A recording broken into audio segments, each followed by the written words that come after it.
വൈഷ്ണവിയുടെ കരച്ചിലായിരുന്നു നമ്മൾ ഏറ്റവും കൂടുതൽ സോഷ്യൽ മീഡിയയിൽ കണ്ടത്. പക്ഷെ പെർഫോമൻസ് നമുക്ക് കാണാൻ പറ്റിയില്ല. എങ്കിൽ നമ്മൾ ഈ വേദിയിൽ ഇപ്പൊ നമ്മൾ വൈഷ്ണവിയുടെ പെർഫോമൻസ് കാണാൻ പോവുകയാണ്. ശരിക്കും പറഞ്ഞാൽ അന്ന് കരഞ്ഞത് എനിക്ക് ഭയങ്കര വിഷമമായി. കാരണം കലോത്സവത്തിൽ പങ്കെടുത്തിട്ടില്ലെങ്കിലും നമ്മളൊരു സ്റ്റേജിൽ പെർഫോം ചെയ്തിട്ട് ആ ഒരു കലാകാരിക്ക് അതിൻ്റെതായ ഒരു റെക്കഗ്നീഷൻ അല്ലെങ്കിൽ ഒരു ഗ്രേഡ് അല്ലെങ്കിൽ നമ്മൾ ആഗ്രഹിച്ച സംഭവം കിട്ടിയില്ല എന്നുണ്ടെങ്കിൽ നമുക്ക് ഭയങ്കര വിഷമമാണ്. അപ്പോൾ അത് ഞാൻ കണ്ടതാണ്. ഇനി അതൊന്നും ഓർത്ത് വിഷമിക്കണ്ട. ആ ചിരിച്ച മുഖമാണ് കാണാൻ വളരെ ബ്യൂട്ടിഫുൾ. പെർഫോമൻസ് ഞങ്ങൾക്ക് കാണണം. ഞാനൊരു പെർഫോമൻസ് കാണുന്നതിന് മുമ്പ് ഒരു കാര്യം ചെയ്യട്ടെ. ശരിക്കും എന്നെ ആകാനാണ് ആഗ്രഹം? അതായത് ഒരു നടിയാവണം, കലാകാരി ആവണം, അങ്ങനെ എന്തെങ്കിലും ആഗ്രഹം ഉണ്ടോ? എനിക്കിപ്പോ കലോത്സവം കഴിഞ്ഞപ്പോ DG എന്ന് പറയുന്ന IAS ഓഫീസറാണ്. അപ്പൊ ആ സാറിന്റെ ഇടപെടലൊക്കെ കണ്ടപ്പോ എനിക്കും ഒരു IAS ഓഫീസർ ആണ്.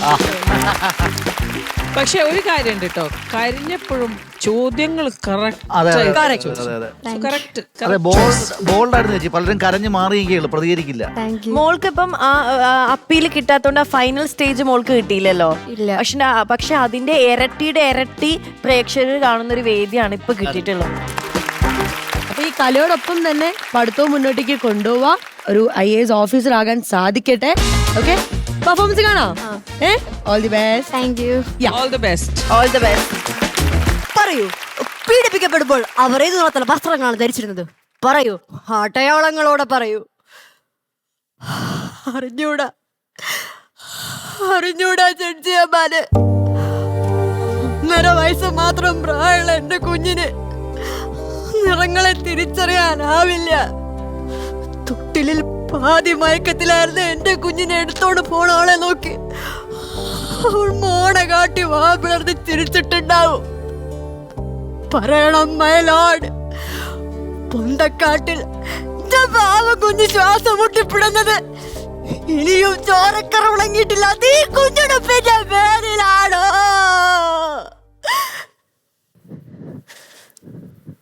നിരാലംബയായ സ്ത്രീക്ക് ഏകാശ്രയം കോടതിയാണ്. അവിടെയും സ്ത്രീ വസ്ത്രാക്ഷേപം ചെയ്യപ്പെടുന്നു.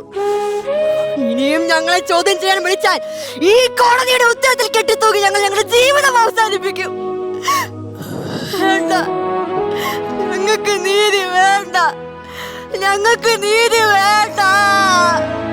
തോൽക്കരുത്, പൊരുതണം, മരണം വരെ പൊരുതണം. മനുഷ്യകുലത്തിൽ പിറന്ന പെണ്ണുങ്ങൾ പുരുഷന്റെ കുളമ്പടി ഒച്ചകളെ വന്ന് പെറ്റുകൂട്ടാൻ വേണ്ടി മാത്രം ജീവിക്കട്ടെ. പകലും മിരളും കെട്ടിപ്പണയുന്ന നേരങ്ങളിൽ, കുളപ്പടവുകളിൽ, തീവണ്ടി മുറികളിൽ, അച്ഛന്റെ മടിത്തട്ടിൽ വരെ ബാലികമാർ മാനം കെട്ടി നിലവിളിക്കുമ്പോൾ നിങ്ങൾ നേതാക്കന്മാർക്ക് ജൈവളിക്കുക.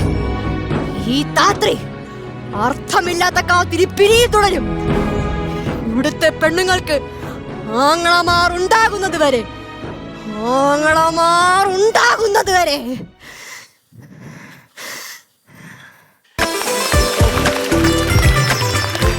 ഇത്രയും നേരം അവിടെ സൈലന്റ് ആയിട്ട് ആളെ അല്ലായിരുന്നു. എന്ത് രസം.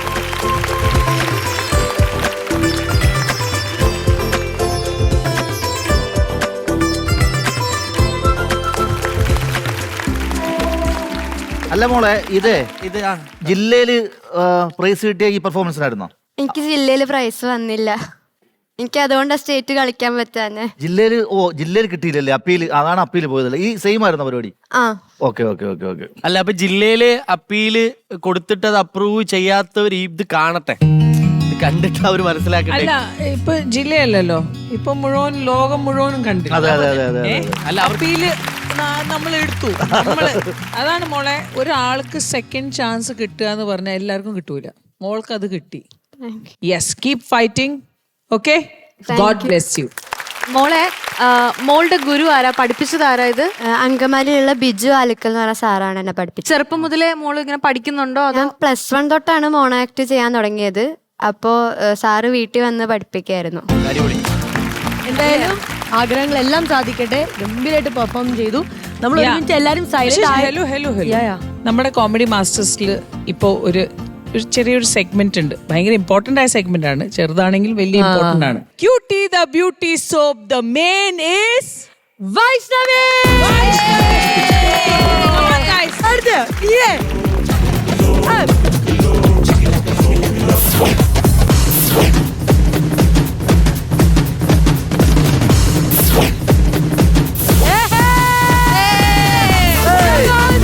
Beauty, the beauty, the beauty.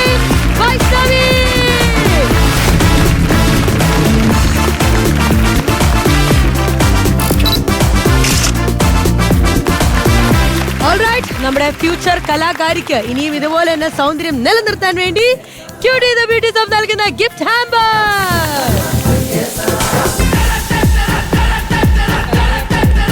അതെ, അല്ല ഒന്ന് ആലോചിച്ച് ഇത് നോക്കിയേ. വേറൊരു മൊമെന്റ് ആയിരുന്നു കേട്ടോ ഇപ്പൊ നമ്മൾ ഈ കണ്ടത്. അല്ല ഒന്ന് ആലോചിച്ച് നോക്കിയേ, ഒരു സ്റ്റേജിൽ കയറാൻ പറ്റാതെ വിഷമിച്ച് കരഞ്ഞു നിന്ന ഒരു മോക്ക് ഒരു വലിയ ഫ്ലോറിൽ വന്ന് പെർഫോം ചെയ്യാൻ പറ്റി. മോളുടെ പ്രവൃത്തിയിൽ മോളുടെ കലയിൽ ഒരു നന്മയുള്ളതുകൊണ്ടാണ് മോക്ക് ഇവിടെ വരെ എത്താൻ പറ്റിയത്. അതിൽ ഒരുപാട് സന്തോഷം, അതിന്റെ ഭാഗമായി നമുക്ക് കഴിഞ്ഞാലും ഒരുപാട് സന്തോഷം മോളെ. അതുപോലെ തന്നെ വൈഷ്ണവി ഏറ്റവും കൂടുതൽ വൈറലായി കരച്ചിലാന്ന് എല്ലാരും പറഞ്ഞു. പക്ഷെ ഈ സന്തോഷത്തിൽ ഇനി എന്താണ് പറയാനുള്ളതെന്നുള്ളത് ഞങ്ങൾക്ക് കേൾക്കണം. എനിക്ക് ഒത്തിരി സന്തോഷമുണ്ട്. കാരണം ആ മൊമെന്റിൽ എന്ന് പറഞ്ഞാൽ ഒത്തിരി പേരുടെ വിഷമത്തിന്റെ ഒരു ചെറിയൊരു ഭാഗം മാത്രമേ എന്നിലൂടെ കണ്ടത്. അപ്പോൾ എനിക്ക് ഈ ഒരു അവസരം കിട്ടിയത് അവർക്കൊക്കെ ഒരു പ്രചോദനമാകണം. അതായത് ഇങ്ങനെ ഓരോരുത്തരെ കാരണം ചവിട്ടി താഴ്ത്തി ഇങ്ങനെ വീട്ടിലിരിക്കേണ്ടി വന്നവർക്കൊക്കെ അവരിങ്ങനെ ഇനി പ്രതികരിക്കണം അവര്, എന്നാലേ ഇതിനൊക്കെ ഒരു മാറ്റം വരുള്ളൂ. അപ്പൊ കരഞ്ഞത് മാത്രമല്ല നമ്മൾ വൈറലാക്കുക, അതാ ഈ പെർഫോമൻസും ഈ ചിരിയും ഇനി അങ്ങോട്ടേക്ക് വൈറലാവും. വൈഷ്ണവി മാത്രമല്ല, നിങ്ങൾ എല്ലാരും കിടിലമായിരുന്നു, കിടിലം പെർഫോമൻസ് ആയിരുന്നു. നിങ്ങളാണ് ഇനി ഞങ്ങളുടെ ഫ്യൂച്ചർ. ഇത് പറഞ്ഞുകൊണ്ട് നമുക്ക് ഇന്നത്തെ കോമഡി മാസ്റ്റേഴ്സ് വൈൻഡ് അപ്പ് ചെയ്യാം. അടുത്ത ദിവസം കാണാം. അതിലേക്ക് ബൈ.